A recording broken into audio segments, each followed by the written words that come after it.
Buenos días, tardes, noches. Primer vídeo de cómo jugar.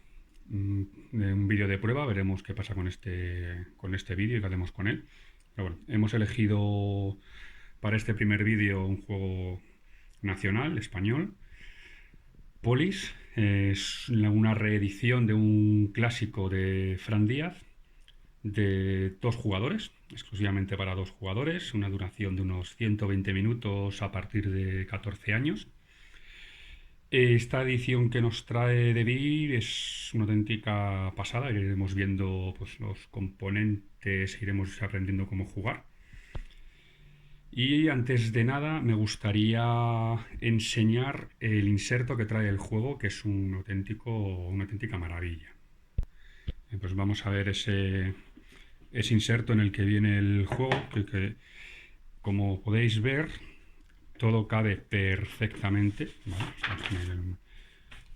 Tiene su manual, tiene sus hojitas de ayuda de jugador. Ahora ya veremos en detalle el tablero de juego, las cartas de jugador. Y bueno, como podéis ver, todo tiene su hueco. Las fichitas de Atenas, de Esparta, tecnologías y cartas.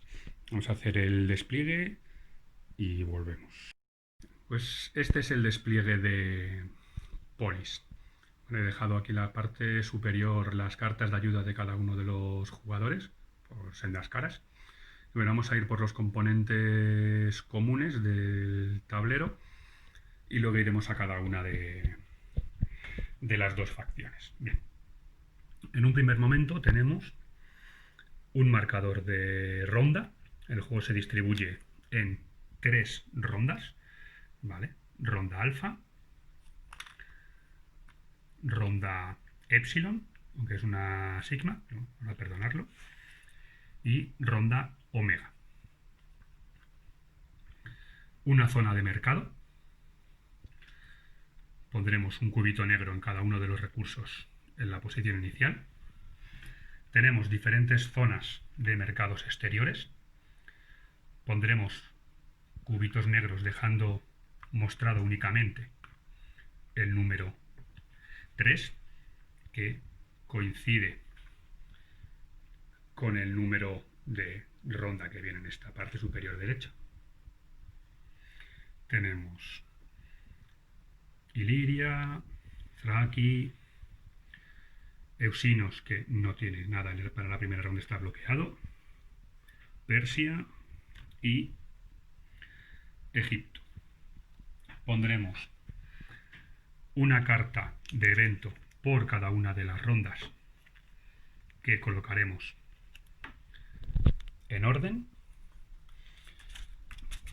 Pondremos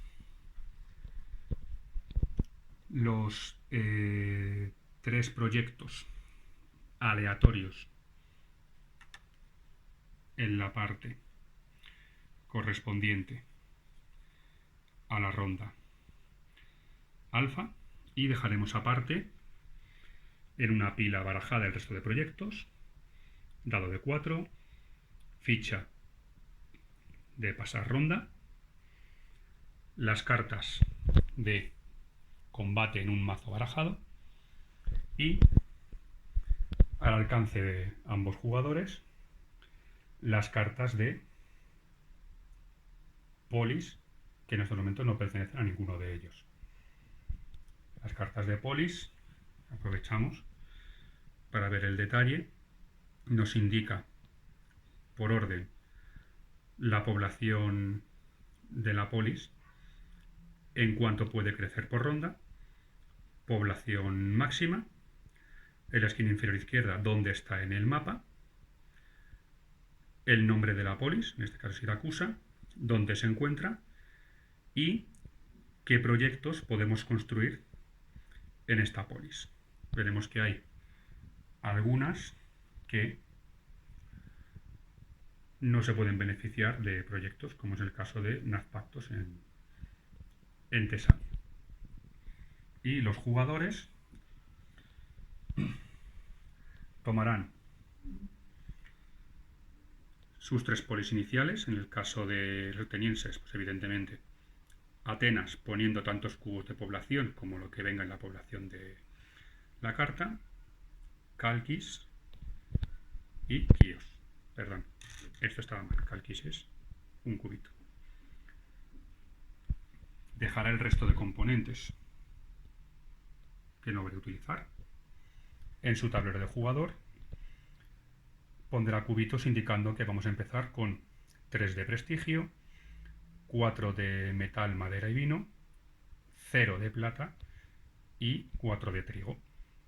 En el caso de el jugador espartano, tendrá sus polis, Esparta, Gitión y Pilos, con su tablero de jugador, que tendrá los mismos recursos, excepto que intercambia. Es decir, tiene 4 de plata y 0 de trigo. En el tablero, Atenas empezará con 3 hoplitas en el Ática, su próxeno en esta misma región, 2 hoplitas en Jonia, 2 galeras en las Cícladas, una galera en Otis Esporades y un mercader en su puerto comercial y su próxeno diplomático en el Ática. En el caso de Esparta, 3 hoplitas en la Cedemonia con el próxeno, 2 galeras en Mirtón Pelagos y otra en Ionión Pelagos. Y estos disquitos que estamos viendo se colocarán en las respectivas polis que tiene cada uno de los jugadores. Y ya estaríamos preparados para jugar. Como decíamos, el juego se distribuye en 3 rondas.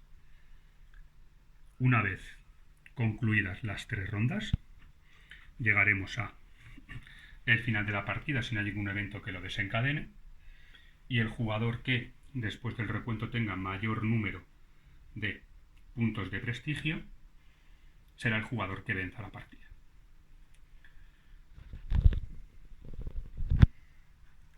La estructura de las rondas es la siguiente. El jugador que empiece con más prestigio, Atenas en caso de empate o evidentemente en la primera ronda, lee la primera carta de evento.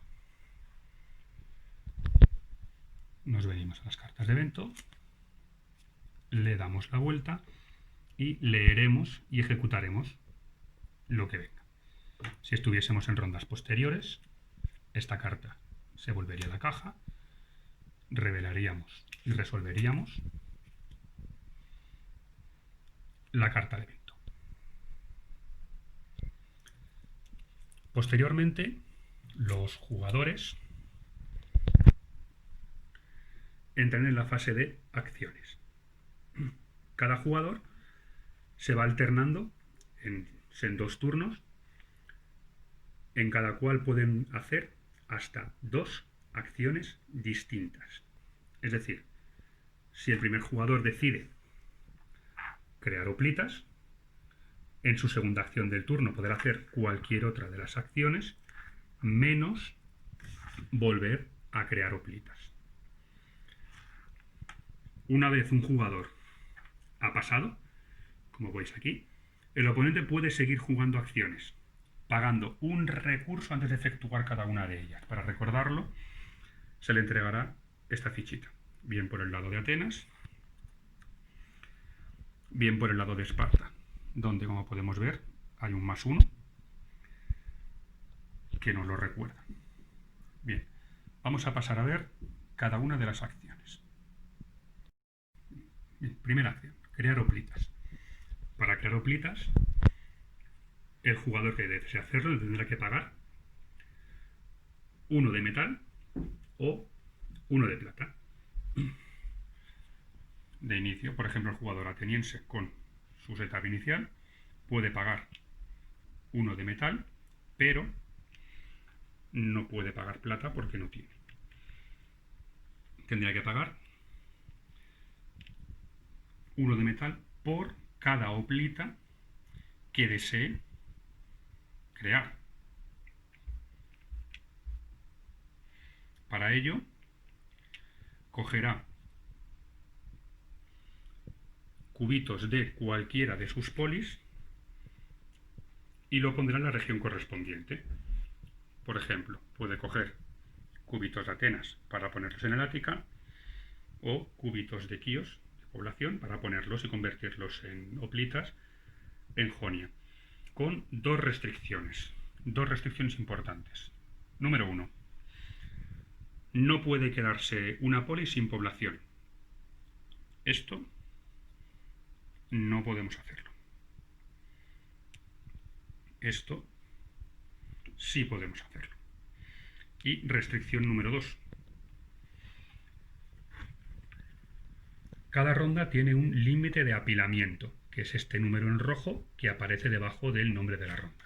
3 en alfa, 4 en sigma y 5 en omega. El límite de apilamiento es el número de tropas de un jugador que pueda haber en la misma región. Siguiendo con el ejemplo de Atenas, en la Ática ya hay 3 hoplitas, no puede haber más. En Jonia hay 2 hoplitas, podríamos tener un tercero. Por lo tanto, pagando uno de metal, podemos coger uno de nuestros cubitos de Quíos, lo traemos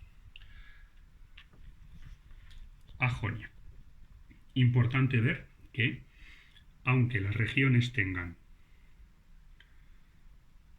islas, como es el caso de Jonia o en el caso del Ática, son la misma región. Si, por ejemplo, tuviésemos esta situación, que Samos pertenece a Esparta, Esparta podría poner también hoplitas en este territorio. Crear galeras. Para crear galeras pagaremos uno de madera o uno de plata y, al igual que con los hoplitas, cogeremos un cubito de población de alguna de nuestras polis, respetando siempre el límite de que tenemos que tener al menos uno de población en la polis después de reclutar, y el límite de apilamiento de la ronda en la que nos encontremos. En este caso, las galeras se pondrán en una región de mar con un puerto, son estas flechitas, en una polis que nosotros controlemos, de la que hayamos cogido el cubito. Por ejemplo, hemos cogido un cubito de Atenas y lo podremos poner en la región de mar de las Cícladas. Además, respetamos el 3D, límite de apilamiento, por la ronda alfa.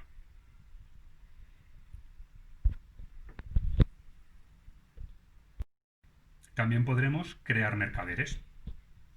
Podemos pagar uno de madera o uno de plata para coger un cubito de población de cualquiera de nuestras polis, sin restricción a límites de apilamiento en este caso, ahora veremos por qué, pero siempre respetando que tenemos que dejar al menos uno de población. Por ejemplo, el jugador ateniense decide coger uno de sus cubitos de población de Atenas, lo devuelve a su pool y coge una de sus fichitas de la reserva de mercader y lo lleva a su puesto comercial. Este es el puesto comercial de Atenas y este es el puesto comercial de Esparta. También podemos desarrollar proyectos. Los proyectos, recordamos que en el setup del juego están en esta esquina inferior del tablero. Los proyectos tienen, primero, un coste, de plata, 2 de madera, varios recursos, como es este caso. Un beneficio en puntos de progreso que obtendremos al final de la ronda o al final de la partida. En este caso, solamente al final de la ronda, y en el caso de Coilon o Sócrates, tanto al final de la ronda, 3, como al final de la partida, 2. Y nos indica en qué ciudades se puede construir este proyecto, en este caso Atenas y Siracusa. Pongamos que el jugador ateniense tiene suficiente plata para pagar para hacerse con Sócrates. Pues decide pagar 4 de plata, tenía 5, se queda con 1, coge la ficha de progreso que no se repone y la pone en la parte correspondiente de su polis. Podemos ver, Sócrates se puede construir en Atenas. No todas las polis tienen la capacidad de albergar proyectos. Pondrá el proyecto boca abajo para indicar que en esta ronda ya ha construido un proyecto en esta polis y no puede volver a hacerlo. Por ejemplo, Coilon, que también se puede construir en Atenas, no podría en esta misma ronda construirse porque ya hay un proyecto en Atenas en construcción.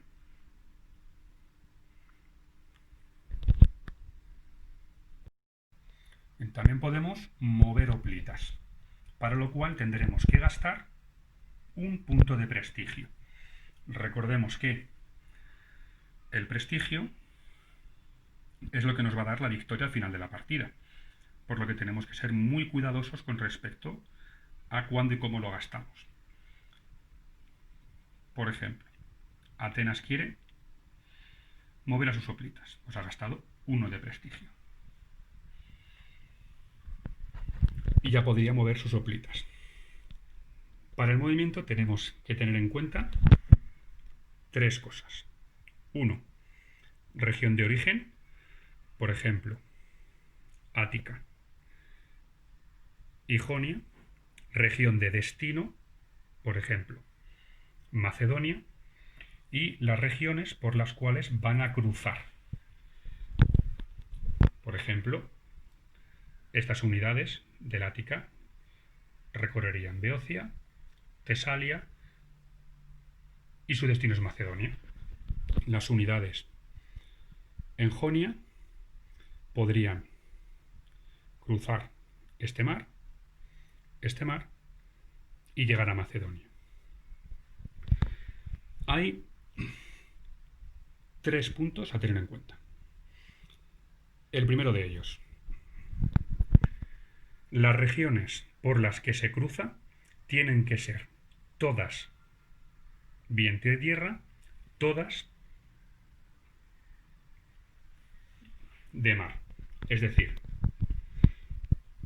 las unidades que están en Jonia pueden cruzar 2 regiones de mar y finalizar en una de tierra, pero no podrían acabar, por ejemplo, en esta región, a la cual solamente podrían llegar atravesando una unidad de mar, otra unidad de mar y una de tierra. Como son diferentes, no podría. 2. Se puede mover cualquier número de unidades, respetando siempre el límite de apilamiento, de diferentes orígenes, pero siempre con el mismo destino. En el ejemplo que decíamos de Macedonia, el jugador ateniense puede mover, por ejemplo, un hoplita de Jonia a Macedonia cruzando el mar y 2 hoplitas del Ática a Macedonia, ya sea por tierra o por mar. Distintos orígenes, mismo destino,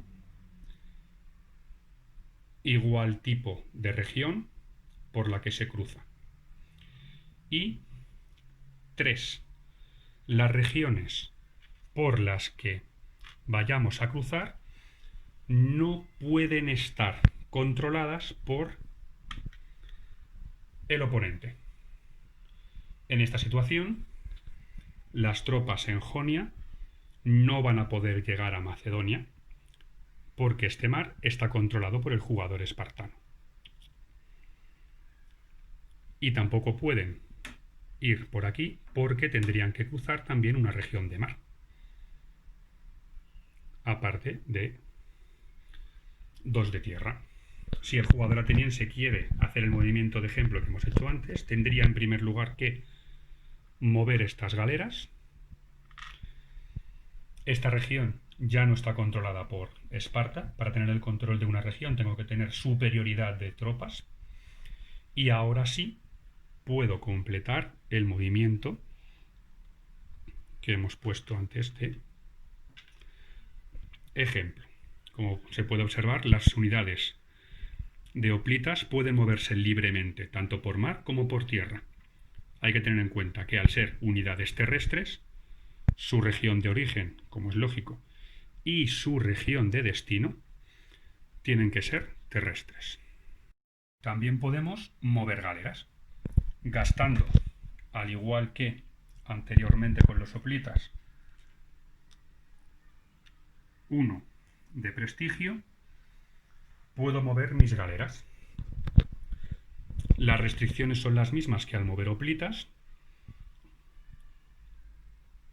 Origen, en este caso, tiene que ser una región de mar. Destino también tiene que ser una región de mar. Y todas las regiones por las que se transite tienen que ser regiones marítimas. No pueden pasar por regiones terrestres. E igualmente, si está controlado por el rival, no se puede cruzar. La única excepción es Corintio. Si un jugador controla Corinto, debido al istmo de Corinto que había en esa región, entonces sí podemos cruzar esta región considerándola tanto de mar como de tierra como es. También podemos asediar una polis, igualmente gastando prestigio. Gastaríamos una de prestigio para asediar una polis. Para asediar una polis tenemos que tener en la región donde se encuentre la polis, en este caso Tebas en Beocia, un mínimo de unidades igual a el número de asedio de la polis, que coincide con su número de población. En esta situación podríamos asediar Tebas, aquí también podríamos asediar Tebas, aquí no podríamos asediar Tebas. Para asediar la ciudad, cogeríamos el dado de 4, lanzaríamos y tendríamos que comparar el número de asedio con el número obtenido. En este caso hemos tenido mucha suerte, hemos obtenido un número igual o superior, así que cogeríamos uno de nuestros discos, lo pondríamos encima, cogeríamos la tarjeta de Tebas, la llevaríamos a nuestra zona de jugador y pondríamos tantos cubitos de población como tengamos aquí. Y ganaríamos tanto prestigio como población. En este caso pasaríamos de tener 2 a tener 5. El proceso es exactamente el mismo en el caso de que la polis perteneciera nuestro oponente. Tiraríamos el dado. En este caso hemos obtenido un 1. No tenemos un número igual o superior. Entonces perdemos una de nuestras unidades que sustituimos por un disco de asedio. En turnos posteriores podremos volver a intentarlo. Volveremos a tirar nuestro dado de 4. Sumamos el número de discos que tenemos de asedio y comparamos. En este caso 4 más 1, 5. Superamos el 3. Retiramos, por lo tanto,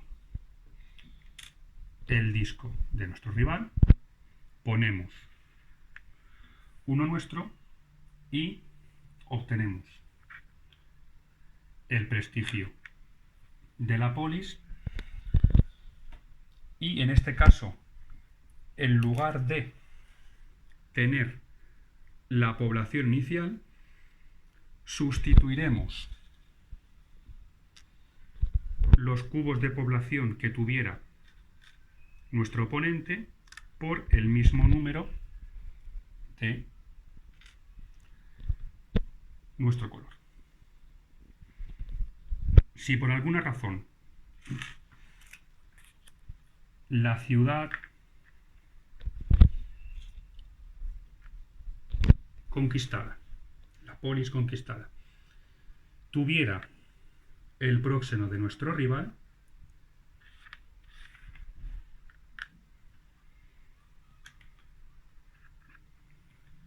lo llevaremos a nuestra zona de juego. Está secuestrado. Si nuestro rival quiere recuperarlo, nos tendrá que pagar 2 unidades de plata. Solo un último detalle con respecto a asediar las polis.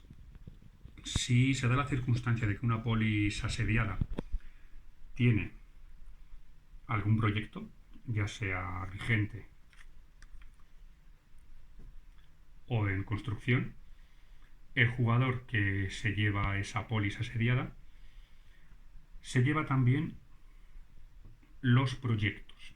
Puede darse la circunstancia que el jugador espartano ha iniciado un proyecto en Tebas, el jugador ateniense se la conquista y al final de ronda, cuando el proyecto se dé la vuelta, esos 2 puntos de prestigio se los lleve a Atenas. Un detalle muy, muy, muy importante. También podemos recaudar tributos, pagando 1 de prestigio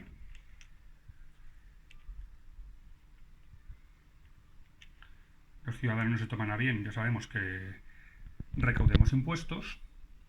Podremos coger uno de nuestros discos para ponerlo en el margen izquierdo del tablero en una región que controlemos. Por ejemplo, pongamos que el jugador ateniense quiere recaudar tributos de el Ática, región que controla.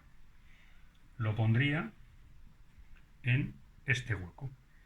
Tiene este simbolito porque el jugador ateniense es el único jugador que puede recaudar tributos del Ática, al igual que el jugador espartano es el único que puede recaudar tributos de la Lacedemonia. Pondremos nuestro disco aquí para recordarnos que durante toda la ronda ya no podremos volver a recaudar tributos en esta región. Cogeremos todos los cubitos que tengamos en la región y los distribuiremos de manera progresiva como queramos dentro de las posibilidades que nos da cada una de las regiones. Por ejemplo, en esta situación, el jugador ateniense recaudará 3 unidades de vino, 1 unidad de plata y 0 unidades de trigo. Por lo tanto, aumentaríamos en 1 la plata y aumentaríamos en 3, y aumentaríamos en 3 el vino. Posteriormente recuperaríamos nuestros cubitos y los devolvemos a la región correspondiente. Hay que tener en cuenta dos cosas. Una, hay regiones que tienen más de una polis. Podrá recaudar tributos aquel jugador que disponga de el control de la región. En esta situación es el jugador ateniense el que puede recaudar tributos. El jugador espartano no podría recaudarlos. Y dos, esta región carece de polis. Por lo tanto, cualquier jugador que tenga control de esa región, independientemente de si tiene o no tiene polis en ella, puede recaudar tributos. También podemos comerciar. Vale, para comerciar tendremos que desplazar cualquiera de nuestros mercaderes que estén en un puesto comercial a cualquiera de los mercados exteriores. Para ello, 1. Tenemos que tener mercaderes en el puesto comercial. 2. Las rutas comerciales que están marcadas por estos puntitos no pueden estar bloqueadas por nuestro rival. Por ejemplo, el jugador ateniense tiene un mercader y quiere venir a este puesto comercial. Este mar, con esta ruta comercial, está bloqueada. Esparta tiene control de este mar. Si quisiera Atenas venir aquí, primero tendría que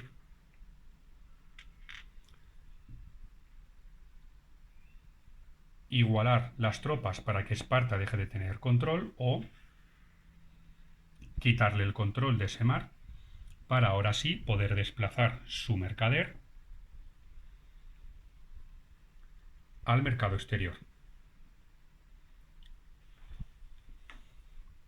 3. Tenemos que tener libre alguna de las opciones del puesto comercial. En este caso, tenemos únicamente libre la primera opción. Aquí tendríamos las 2 y aquí tendríamos las 3. Si tuviéramos esta situación, estaría todo el mercado exterior de Egipto bloqueado, ya no se puede comerciar. Y, por último, el mar donde está emplazado, o mares, en el caso de Esparta, donde está emplazado nuestro puesto comercial, tiene que estar libre. Es decir, en esta situación que hemos planteado, Atenas controla este mar, por lo tanto, Esparta no puede comerciar. Bien, pues supongamos que Atenas ha tomado el control de este mar y decide venir a este puesto comercial. Lo que nos indica Egipto es que podemos obtener o 3 de trigo o 3 de plata a cambio de vino o madera. Jugador ateniense desplaza aquí su mercader y decide que quiere 3 de trigo a cambio de vino. Bien, pues tendríamos que venirnos aquí arriba. Quiere 3 de trigo a cambio de madera. cruzamos y le cuesta 3. Si, por ejemplo, la situación fuera esta y quisiese 3 de trigo a cambio de vino, le costaría 4. Quiere 3 de trigo, por ejemplo, a cambio de vino, viene al mercado y ve que para obtener 3 de trigo necesitará 4 de vino. Bien, volvemos a la situación inicial de partida, por ejemplo.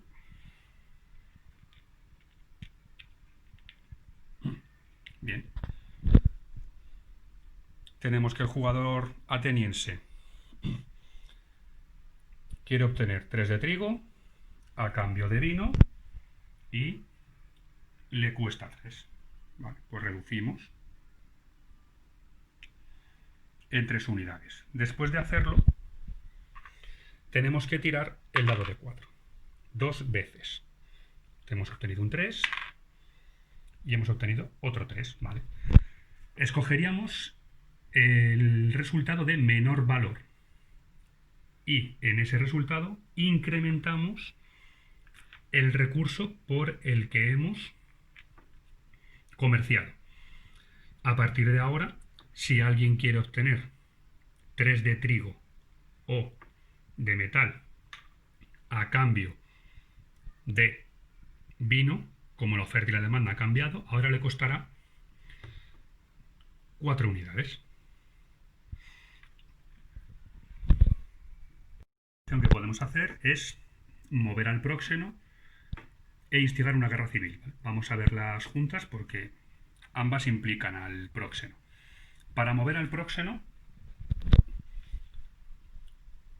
que es esta figurita que tenemos, no tenemos las restricciones que teníamos con los hoplitas y las galeras. Solo tenemos uno, con el que iniciamos la partida, y podemos desplazarlo indistintamente por todo el tablero. ¿Vale? Yo lo puedo poner. Yo inicio en Lacedemonia y quiero moverlo a Macedonia. Tengo que indicar por dónde pasa.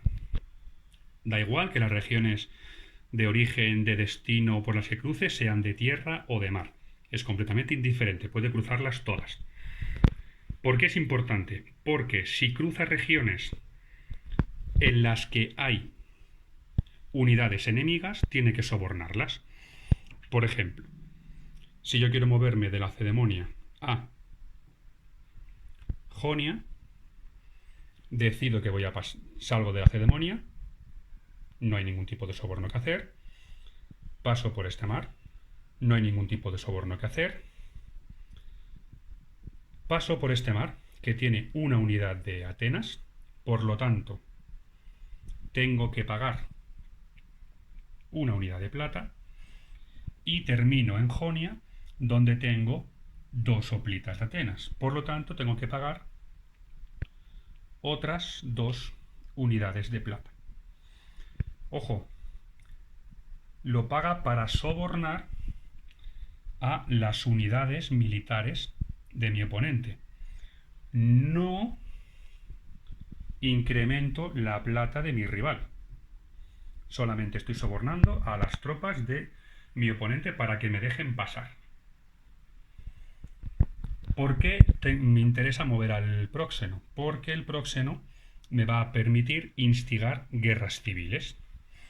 Por ejemplo, nos hemos movido aquí y quiero instigar una guerra civil en Samos, que es una polis neutral. Pues si tengo plata suficiente para pagar el doble del valor de asedio, automáticamente me hago con esa polis. Pongamos que el jugador espartano tiene 6 de plata, las paga, coge la ciudad de Samos, la pone en su zona de jugador pondrá los 3 cubitos de población correspondiente, incrementará su prestigio y tomará posesión de la polis. ¿Puede hacerlo contra polis de sus rivales? Sí, pero en ese caso, en lugar de pagar el doble, tiene que pagar el triple del valor de asedio de la polis. Y estas son todas las acciones que se pueden realizar. Recordemos que cada jugador en su turno puede realizar 2 acciones sin repetir ninguna.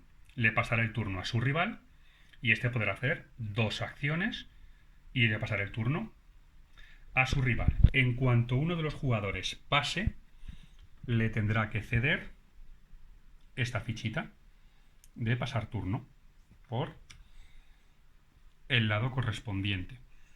En ese momento, el otro jugador podrá realizar todas las acciones que quiera y pueda, sin límite alguno de repetir, porque obviamente ya solamente está jugando él en la ronda, pero, como nos indica la ficha, pagando un recurso cualquiera por cada acción que inicie. Una vez los 2 jugadores han pasado, terminaremos la ronda. Pero antes de eso, tendremos que hablar de las batallas. Bien, las batallas. Al final de cada turno de jugador, no de ronda, sino de cada turno de jugador, tendremos que comprobar en cada una de las regiones del mapa, ojo, regiones del mapa, da igual que sean de tierra o que sean marítimas, tendremos que comprobar el número total de unidades. En este caso, en Macedonia tenemos 6 unidades. Si este número iguala o excede el 8, se provoca un combate.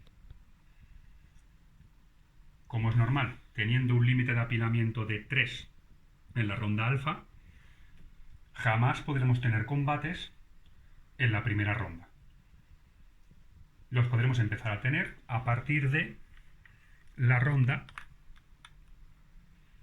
epsilon. Luego veremos el cambio de ronda, cómo se efectúa. Si tenemos 8 unidades o más en una sola región, se desencadena un combate. Es indiferente el número de unidades por jugador. En este caso, Atenas tiene 5 y Esparta tiene 3. ¿Cómo se realiza el combate? Cada jugador roba tantas cartas de combate como unidades tenga en la región correspondiente. En este caso, Atenas robaría 5 cartas y Esparta robaría 3 cartas. Las cartas de combate tienen 2 partes diferentes. Una para combates terrestres y otra para combates marítimos. Cada una de las secciones tiene un tipo de tropa, una maniobra, puntos de prestigio y aquí nos da una pequeña chuleta indicándonos cuántas cartas de este tipo de tropa hay en el mazo total y de cuánto prestigio cada una. Es decir, de hípico tenemos 6 cartas en el mazo, 4 de prestigio 1 y 2 de prestigio 0. ¿Cómo se desarrolla el combate? Bien, en el ejemplo que teníamos antes, Atenas tiene 5 unidades, Esparta tiene 3. Pues Atenas ha robado 5 cartas y Esparta ha robado 3. Si el combate se desarrolla en tierra, el primer jugador será el espartano. Si el combate se desarrollara en mar, por ejemplo, en esta situación, el primer jugador sería Atenas. El jugador que ataca tiene que elegir 2 de sus cartas. Por ejemplo, pongamos que escoge estas 2. Y el jugador que defiende, una vez reveladas, ¿vale? Pongamos que Esparta ha jugado 2 falanges. El jugador que defiende tiene que elegir 2 cartas. Su objetivo es igualar el tipo de tropa. Son 2 falanges. Y él no tiene ninguna falange en su mano.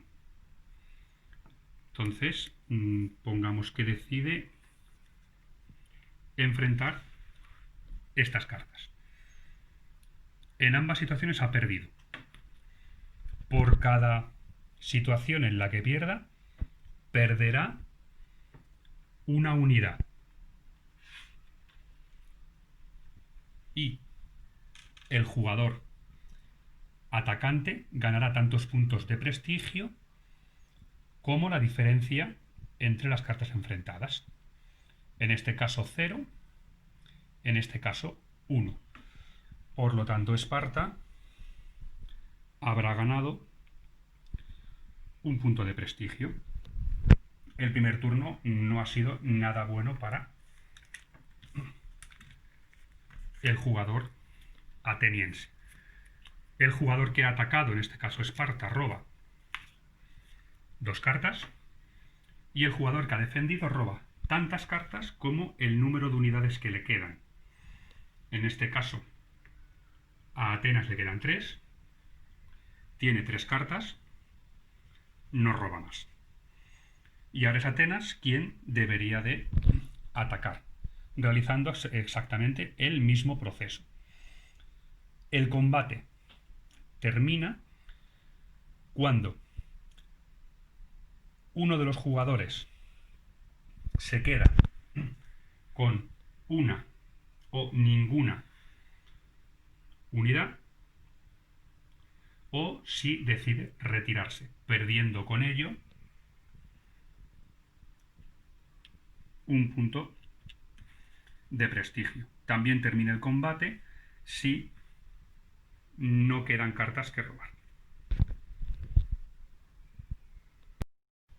Y para terminar con el combate tenemos 2 cartas especiales.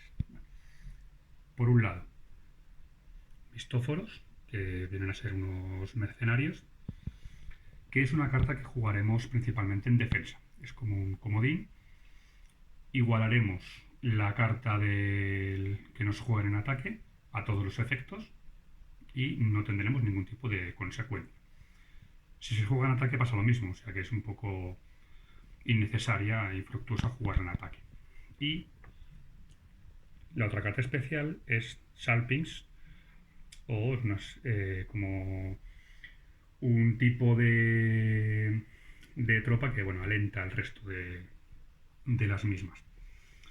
Lo que hará es que siempre va a efectuar una baja contra el equipo defensor. ¿Vale? El rival siempre perderá un cubito cuando defiende esta carta, pero a cambio perdemos un punto de prestigio. Jugarla en defensa también es infructuoso, por lo tanto tendremos Salpings como carta especial de ataque, siempre causa una baja, pero nos cuesta una de prestigio, y Mistóforos en defensa, que es un comodín que iguala la carta de ataque que nos hayan jugado. Para continuar, tendríamos el final de la ronda. Una vez concluye la ronda, tenemos que realizar 7 pasos. En primer lugar, terminar los proyectos iniciados en la fase de acciones. En el ejemplo que hemos utilizado antes, por ejemplo, Atenas había iniciado un proyecto. Le daría la vuelta a la carta de proyecto, obteniendo con ello 3 puntos de prestigio. Recordemos que solamente se puede iniciar un proyecto por ronda, pero las polis pueden tener al final de la partida más de un proyecto sobre ellas. Y ganaremos los cubitos en proyectos en prestigio que aparezca en la esquina inferior derecha, en este caso 2, pero sería al final de la partida. Ahora, como estamos al final de ronda, 3. Alimentación. Tenemos que dar de comer a nuestra población. Para ello tenemos que gastar tanto trigo como población tengamos en todas nuestras polis. En este caso, 5 y 1, 6 y 2, 8. Nos iríamos a nuestro tablero de jugador y reduciríamos en 8 de trigo. Si por alguna razón no tenemos trigo suficiente para pagar, lo pagaremos en prestigio. Si tampoco tenemos prestigio para pagar, nos hemos quedado sin trigo y no tenemos prestigio, tendremos que devolver polis a la reserva para ahorrarnos dar de comer a esta población. Al devolver polis a la reserva, evidentemente perdemos la polis y todos sus beneficios. Si hubiera o hubiese algún proyecto en la polis, se va con ella. Tanto en esta situación, en la que tenemos que devolverla porque no tenemos que dar nada a comer, como si por algún combate nos han quitado el control de la misma. Incluso si el proyecto hubiera estado en desarrollo, pero eso es en combate. En este caso, tenemos que pagar trigo para nuestra población. Si no tenemos trigo, pagamos prestigio. Si tampoco tenemos prestigio, tenemos que devolver polis a la reserva. Nunca puede ser la capital. Atenas en el caso de los atenienses, Esparta en el caso de los espartanos. Y si aún así no podemos dar de comer a nuestra población, hemos perdido la partida. Crecimiento. Si después de esto nos queda trigo, podemos pagar tanto trigo como queramos para incrementar la población de nuestras polis en este límite. En Atenas puedo incrementar en 3 pagando 3, en 2 pagando 2, 1 pagando 1, evidentemente, hasta 3. En Calquis 1 y en Quíos 1, sin exceder nunca este límite de población que tiene cada polis. Luego tenemos que obtener puntos por megalópolis. Si alguna polis tiene más población, por ejemplo, tiene más población que su población inicial, obtendremos 1 de prestigio por cada una de esas polis. Luego deberemos de ajustar bienes. Deberemos de ajustar bienes. Hay bienes perecederos, como son el vino y el trigo. Tendremos que reducir a la mitad, redondeando hacia arriba, los recursos que tengamos. En esta situación, no podemos reducir más el vino, y en esta situación tendremos que reducir en 2 el trigo. Foros.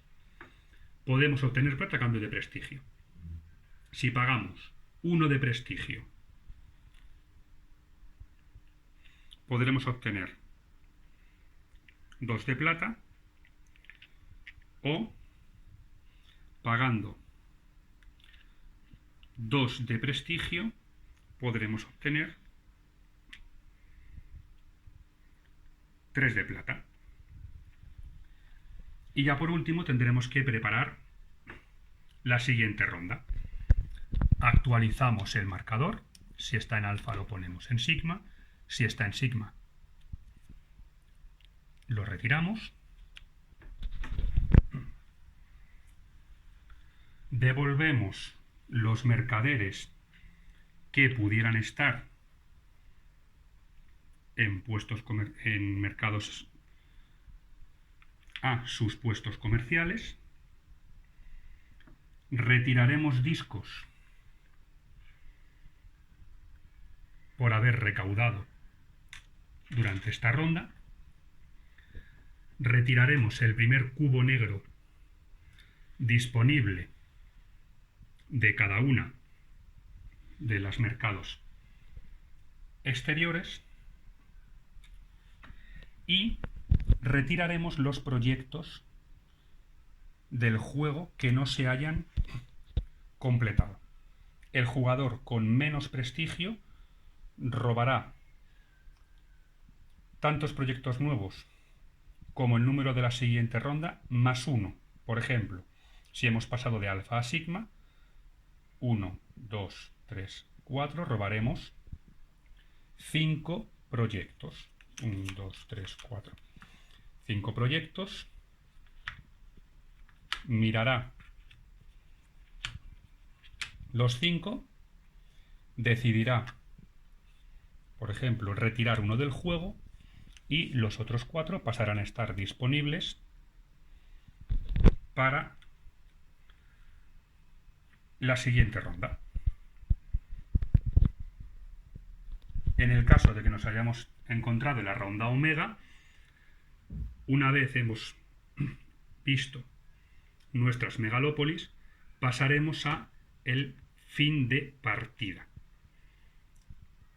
Para el fin de partida tendremos que contar el prestigio que tenemos, sumaremos tantos puntos de prestigio como población tengamos, sumaremos el prestigio que nos den los proyectos que otorguen puntos al final de la partida, y el jugador que tenga más prestigio habrá ganado la partida. Y ya está. Eso es Polis, un juego muy estratégico, muy estratégico. Se ve que ha sido muy estudiado, muy cuidado. A mí me parece un auténtico juegazo de 5 estrellas, sin lugar a dudas. No flaquea por ningún sitio. Es importante tener en cuenta que no solamente tienes que luchar contra tu rival, sino también contra el tablero, contra el propio juego, que castiga muchísimo, muchísimo las acciones que hayamos tomado equivocadas o erróneas. Mover indebidamente unas tropas, no tener suficiente trigo para alimentar a nuestra población, meternos en una pelea cuando no era adecuado. Es un juego denso, de estrujarse mucho la cabeza, sin lugar a dudas. Y como comento, es un juego de estrategia, con muchas opciones, 11 acciones diferentes que poder elegir. No se puede ganar el juego de la misma manera siempre, realizando siempre las mismas acciones de la misma forma. Y bueno, no en vano es un juego que se usa en escuelas militares de Estados Unidos, en la escuela de oficiales, precisamente por ese gran componente estratégico que tiene el juego.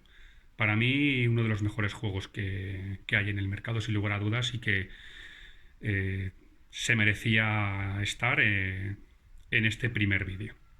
Muchas gracias y hasta luego.